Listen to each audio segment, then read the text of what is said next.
الأكل الصيني انتشر عندنا بطريقة كبيرة جدا، وأكيد أي خروجة لازم يطلع معانا حد كده، مش حد واحد بس، 2 3 كده من الخروجة يقول لنا لا أنا عايز أكل أكل صيني، فنستنى أي خروجة عشان ناكلها؟ لا، احنا ممكن نعملها في البيت بكل سهولة. أهلا، معاكم سارة، والنهاردة هعمل معاكم الرز الصيني بطريقة حلوة جدا وبسيط، وهيبقى معاكم طعمه بجد مفيش أحلى منه. جربوه واستحالة بعد كده تشتروه من أي مكان. يلا نبدأ على طول نشوف الطريقة بتاعتنا ازاي هنعملها. عندي هنا رز بسمتي، والرز هنا انا سلقاه مستوي تماما. محتاجين صويا صوص، خل بلسمك، ومحتاجين فراخ. هنا عندي فراخ انا متبلاها بس ملح وفلفل وحبة من ورشستر صوص، بصلة متوسطة مقطعينها مكعبات صغيرة، فصين من الثوم مفرومين ناعم، ذرة حلوة، مشروم. وعندي هنا بيست معمول من عشبة الليمون والجنزبيل، لو مش عندكم اكيد هنبدله بعصير ليمون، ومعاه كمان جنزبيل فرمينه ناعم، وزيت اكيد، وبيضة. الرز الصيني الاصلي بيتحط عليه بيض، وهقولكوا ازاي تحطوه دلوقتي.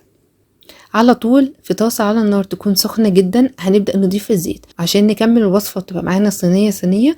نزود عليه زيت سمسم. زيت السمسم بيبقى من اكتر الزيوت اللي هما بيستخدموه. طب مش عندي، هنضيف الزيت بتاعنا، مش هيقول لا، يعني مهم الطعم في النهاية هيبقى طعمه حلو. هبدأ اضيف البصل واقلب فيه بسيط، هضيف كمان معاه الثوم واقلب لحد ما اشم ريحة الثوم.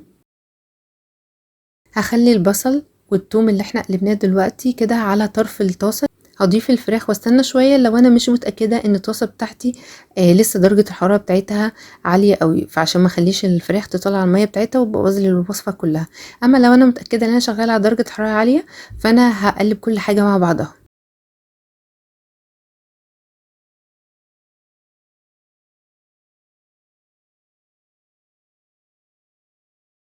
بعد ما بقت معايا بالشكل ده، هضيف هنا معلقة من الخل البلسمة الكبيرة، هضيف عليها معلقتين كبار او معلقة كبيرة من الصويا. لو انتوا مبتحبوش طعمه قوي يكون باين، فهنضيف معلقة واحدة بس من الصويا، وهقلب كل حاجة مع بعضها. هبدأ اضيف السويت كورن، بعد كده هضيف المشروم، والمشروم هنا لو كان فريش يبقى هو اللي هضيفه الاول مع الفراخ قبل ما اضيف السويت كورن، وهقلب كل حاجة كمان مع بعضها. هاخد الخليط اللي انا عملته ده كله على طرف الطاسه بتاعتي، وابدا اضيف البيض. لو انا عندي الطاسه بتاعتي خايفه ان هي تكون بتلزق او البيض يلزق فيها، فانا هضيف معلقه كده من الزيت الاول، وبعد كده اضيف البيض. هقلب البيض لحد ما الاقي ان هو خلاص استوى. هبدا اجيب كل الخليط اللي انا كنت حاطاه على الجنب واقلبه مع بعضه، وكده يبقى الشكل النهائي بتاعي بتاع الخليط ده. هنا هضيف معلقه او معلقتين كبار من الصويا، لو انتوا بتحبوش طعمه قوي يبقى هنضيف معلقه واحده بس. وخلي بالكم تتبيله الفراخ ما تزودوش الملح فيها، عشان الصويا بيكون الملح بتاعها كتير قوي، فانتوا في نهايه الوصفه تقدروا تزودوا الملح بتاعكم بكل سهوله، بس مش هتقدروا تشيلوا الملح. هضيف الرز واقلبه كمان مع الخليط اللي احنا عملناه، ولو حسيت ان الخليط بتاعي محتاج كمان صويا فهزود عليها معلقه من الصويا واقلب. ما هو مش هياخد معانا وقت خالص، زي ما اتفقنا الرز بتاعنا مستوي وكل حاجه عندنا خلاص كانت استوت.